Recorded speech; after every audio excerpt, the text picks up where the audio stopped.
¿Qué implica para la creación de futuros posibles y obviamente para futuros deseables, que también me parece que es el gran impasse en mucho sentido, lo que no hemos logrado hacer muy bien, plantear futuros deseables? ¿Qué implica reconocer este concepto de libertad como contingente de situaciones anteriores? ¿Okay? En un sentido legal, por ejemplo, porque pues, la ley implica un cierto nivel de autoinjerencia, de libertad, ¿no? De libre albedrío. Y obviamente, si nosotros tomáramos en serio el efecto que tienen las causas anteriores sobre la libertad de una persona de ejercer su función en el mundo, pues también les deslinda de una cierta responsabilidad sobre sus actos.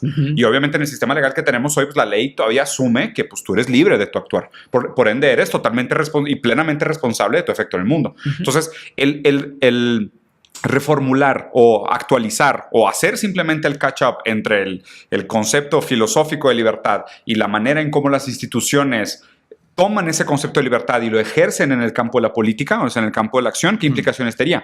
Y lo otro es que me parece que si nosotros tuviéramos la capacidad de reconocer que sí, claro, tus condiciones materiales anteriores determinan lo que puedes ser, lo que puedes querer, lo que puedes desear y lo que puedes ejercer en el mundo, también nos llevaría a una conclusión lógica de exigir condiciones materiales iniciales más iguales para todos.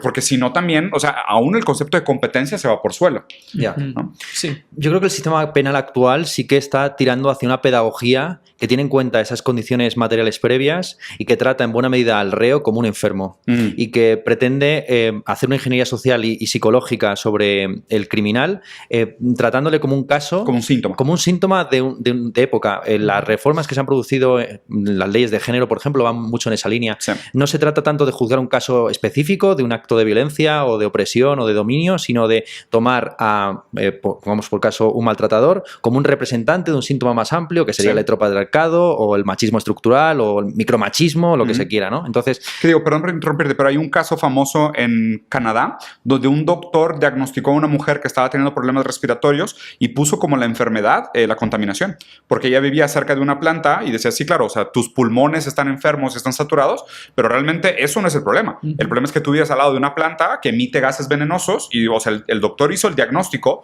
el problema es el cambio climático. Ya.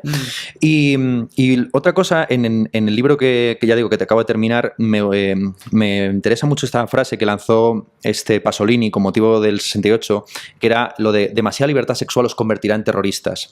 Y claro, es una reflexión interesante, teniendo en cuenta también los desarrollos que tuvo el 68 en diversos contextos. Hablamos el otro día de que lo más parecido a un fascismo hippie era Charles Manson, y realmente en Francia estuvieron en un tris de que hubiera un Charles Manson. Si en lugar de haber 800 heridos el día de las barricadas, el día de mayo, llega a haber un muerto, se crea, al igual que sucedió en Alemania, una Baader-Meinhof, una fracción del Ejército Rojo, y una formación reactiva.